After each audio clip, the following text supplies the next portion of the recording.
He's pretty ready for this one. I mean, as Falcons PH, I would be comfortable. But as Falcons Mina, I wouldn't be. But as Falcons CEO, I'm like, how do I feel? Look, if you're Falcons CEO, what would you say to Falcons PH? And what would you say to Falcons Mina?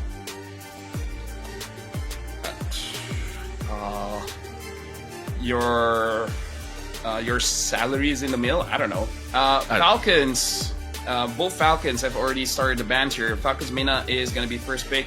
Falcons Philippines is gonna be second pick. And it looks like Falcons Mina betting out these assassins, betting out Fanny, betting out Joy, and Falcons PH betting out the Kalia as well as the Matilda. At this point, I'm not even sure what the Falcon Mina want to prioritize. Praise the stars and Volvius has been let off the initial banning phase at this point in time. That is definitely still quite a lot of heroes. In fact, even Harif is currently available. I'm not too sure whether that's what Team Falcons themselves would want to go for. But I would like to see a little bit of a different kind of playstyles from Falcons Mina, kind of change things up, you know? The previous game's drafting, I would say that is great. I honestly and personally don't see any problems, but it really just boils down to the execution and the macro game from Falcons Mina that just doesn't allow them to do that. So perhaps something a little bit easier to play, easier to execute might probably be the name of the game. I feel like take Suyo here. If Falcons PH picks up the Harif, you fight back with the Granger. If they pick up the Granger, then try to fight back with the Moscow. So yeah, they pick up the Suyo here. So at least when it comes to picking bands, they have a rough idea of what they're supposed to do. Okay. So now it's all about Team Falcons. How do they retaliate? Because if we look at the available junglers, a lot of the S tier ones have been banned out. The Joy, the Fanny. So if you want an assassin, Hayabusa is there, Hanzo is there. Yeah, that's true. But they can pick it up for pick number 3. Yeah, I think that I think they don't even have to go for a 3 pick. I think that they can possibly even go for the second phase pick. Considering the fact that Granger is currently available for them to pick out, Cho is available too, but I'm not sure whether Falcons PH will want to, utterly prioritize that. But Granger, for sure, I think that they will want to go for it. Jawhead and Sicilian, okay. I would say pretty safe pickups, not really exposing what kind of draft you're going for, still hiding your jungler, still hiding your gold laner. And I do agree, honestly, for both Super Marco and Kyle TZ, there's so many pickups. Moscow, Granger. If Super Marco wants, he can even still go for a Beatrix. Because at this point, I think even the audience can agree, there's nothing that Team Falcons PH can pick up that will really ruin their composition. Let me protect you, my monument. So just setting the baseline, or rather setting the foundation for their composition. I mean, they have one person that can scale to the late game pretty well. Mid lane, he's got great wave clear as well. And Jawhead just enables that pick off and the catch component from Team Falcon. So even if they want to go one way or another to play pick off, or perhaps even AoE control, river controls, they're pretty okay on that as well. And it looks like they're picking up the Volvius, which, looking at the dashes coming in from Falcons Mina, it's going to be easy for him to proc the Evil Eye. So Falcons from the Philippines, again, like we said, they're just setting up their draft and then making their payoff show up a little bit later, because Falcons Mina, there's so many heroes that they have to ban. So now they're banning out the Hanzo. They might consider banning out the Hayabusa, or consider banning out the Granger. Either or, there's a lot of problems that Falcons PH can show to Falcons.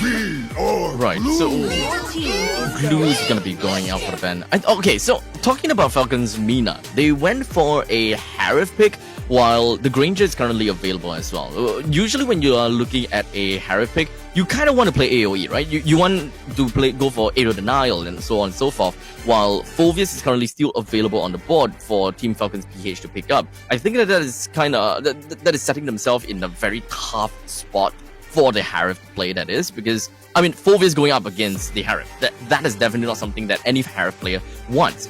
And let's not forget, the jungler as well as the gold laner from the side of Team Falcons have yet to be picked, so we can always look for an assassin that can deal with a Harif pretty well, and in the meantime, pick up a gold laner that lanes against the Harif beautifully too. Victory is in sight. I was gonna say Moskov, so yeah, they insta pick that at Moskov, because it's honestly one of Super Marco's, I would say, comfort, and I feel like he's using this opportunity to brush up on his Moskov mechanics. And yeah, in this game, Falcon Mina, they can put the Badang in roam and perhaps put in the CC to fight against the Phoveus. But at that point, your lineup really isn't all that tanky, and you're just trying to fight fire with fire. You're trying to out damage Falcon's PH. Yeah, I think maybe just stick to the status quo. Not to be overly adaptable, or rather not think too much. Just keep the Badang in the EXP lane is fine. They haven't yet picked up any mid laner just yet, as well as their roamer. So as long as they're able to clear waves fast enough, I think they're pretty okay. So now they pick up the Gatot. At this point, I like the Gatot. I would prefer the Gatot to be roam, because I feel like Gatot roam deals with the Jawhead. Actually, no, the Jawhead deals quite well against Gatot roam. Honestly, I'm not so sure which one is better as a roamer here, but Novaria in mid, it makes sense if you can stall out the game. But watching game number 1, I don't know if they can do it. Now Kyle TZ picking up the Lucas in the jungle, probably gonna be a War Axe Hunter Strike kind of build to make sure that they clean this up fast. Now, at least if we are in the discussion about which roamer would be better, the Gatot or the Badang, I would think that Badang might be a little bit too comical if they really want to do anything, and that means that you'll be taking up a lot of hits from the smart missiles. Well, in the meantime, Gatot is not too bad, considering the fact that your that skill 1 actually slows the enemy. So at least you'll be able to slow down the pacing of the Jawhead in the event that the Jawhead is really going after you. At this point, I'm just really thinking, how can Falcon's Mina stall long enough that this Novaria will have enough of an impact? Because if someone gets caught by the Jawhead, the Novaria cannot really do much to protect that, because if you want to protect, you gotta dish out damage. Novaria does have damage, but eventually, you know, not right now. Not right now, yeah.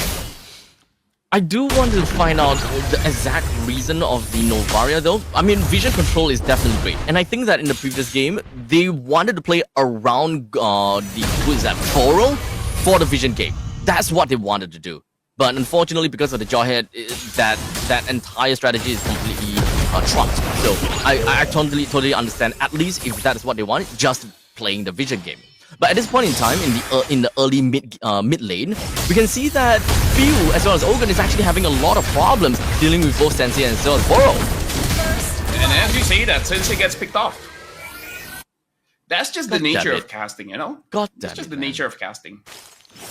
Even so comical with the flicker as well. I honestly thought that they would have been able to do something. But the Blast Iron Fist though, that is something that is super underrated. At least when it comes down to first skills and all that kind of stuff. Gatokacha clears waves so insanely fast that as a roamer, I think that there is probably going to be not a lot of problems for Team Falcons Mina to actually get river control and perhaps even influence the other lanes. Yeah, and I feel like one of the reasons for this Novaria pickup is you're trying to fight range with range, because you want to be able to deal out damage against Marco and Few from a safe distance. I would prefer a Farsa because it's just faster. But yeah, that's all I can think of. Range and, like you said, vision control. So a little bit of a utility there. We're gonna see if it does work out. Right now, it does look like Falcon's Mina are a little bit more proactive. Even though Sensei got first blood just now, both Falcons are here around Turtle. Not too big of a deal, but in the meantime, Boro already have half HP taken down, while Leafy had to really escape away from the Turtle's pit. Such completely zoned out, unable to do anything about the Turtle, while Team Falcons PH continues on. They go on a rampage against Falcons Mina, taking 3-person down so easily, while unfortunately Sensei did manage to get away with a quick no-clip. Yeah, the thing is, like, at this point, Kyle is going to be looking very good. He already has 2 kills in 2 minutes. This is reminiscent of a Martis jungle before. If you have 2 kills very, very early on, you're just going to snowball out of control. Right. And in that fight just now, Falcons Mina, I feel like they just don't have that chemistry. They don't have that synergy because Orange Bob actually got a very good catch. He was able to catch Kyle TZ inside of the fist break, and he would have had enough damage to kill if he had backup. And a quick unstoppable force plus a force ejector tosses Burrow into uncharted waters. Now, I think that one of the main points is that Falcons Mina, at least for that previous fight, is that Leave Me was a little bit too fast onto the turtle, I believe. They do have Burrow that is just right around the corner. They can also wait it out for Sensei to eventually toss out the vision control before he realistically be able to do anything. Because considering the fact that there is a jawhead on the opponent's side, as a Suyo, if you were the one to take the aggro of the turtle, you will eventually be zoned out real quickly. Yeah, I'm just not seeing the synergy of the draft coming in from Falcons Mina. It does seem like they're just trying to get you know, whatever is on the list, just pick it up. But the synergy is not really showing here. And now actually I'm looking at mid, and Sensei almost got taken down by Pew, and now Leave Me wants a 1v1, and Leave Me actually moved back behind, and Pew survived. Okay. Wow. Okay. Ow! Ouch! Damn! Leave Me! Gonna be the next person taken down, or rather the first person taken down within the entire fight, while Burrow, Avatar of the Garden, himself away from the rest of Team Falcons Mana. Oh, sorry, EH. Oh, wait, that's not all! Damn, Super Marco! He's literally going in for the proxy Sensei! At this point, it's just being disrespectful. He just, you know, ults mid. I'm just gonna go in. What are they gonna do? You're a Novaria. He's stuck. Absolutely stuck. Yeah. Man. This is 5 minutes into the game. We're looking at 7 kills from the side of Team Falcons, while Team Falcons Bina haven't really gotten anything realistically. Anything at all yet. We're also looking at a 4,700 gold lead, and Falcons PH just constantly trying to do something. At this point in time, Falcons Bina, they wanted to dive in onto Kaltizi. I won't be surprised if he's able to 1v3 here. But surprisingly, that is a shutdown in favor for Leave Me. But shortly after the death, Team Falcons continue on forward, but fortunately for Burrow, he does have an Avatar to get himself away. Okay, Falcons, man, I see you. You know, they caught Kyle TZ slipping. It's like, hey, you still gotta respect us, man. Like, you're trying to 1v3 right now. We can't fight back. It's a good thing that they did, because that 1 kill really can slow down Kyle TZ, at least enough for them to get some farm back. You know, yeah. At least alleviate the pressure a little bit.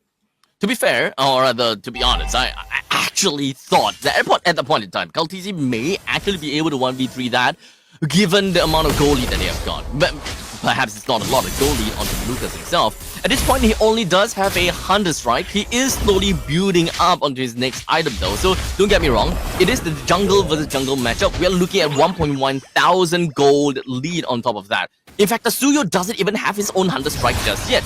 He decided to just half-build it and then going up next for the War Axe first. Yep, Orange Bob already used his Flicker to run away from Ogwen, so that's a pretty good trade from Ogwen because the Unstoppable Force is a lower cooldown compared to the Flicker. So now Falcons, they're controlling the bottom side of the map, making sure that they have an easier time for this hurdle. And Falcons Mina, personally for me, just don't lose a lot of turrets. That's it. Like, if you don't lose a lot of turrets, eventually you'll be able to scale up. But then again, you're fighting against a Cillian, so I don't know how good that advice would be, but it's something.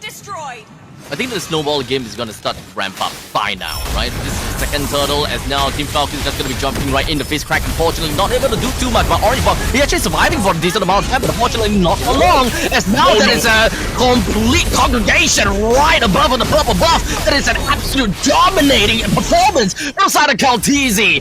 And from all of that, it is going to be a Falcons Mina that has been utterly collapsed. And now Super Marco wants to leave me. Try to run away from Super Marco. Marksman kills an assassin. Bunga bunga. Ay caramba. Oh boy.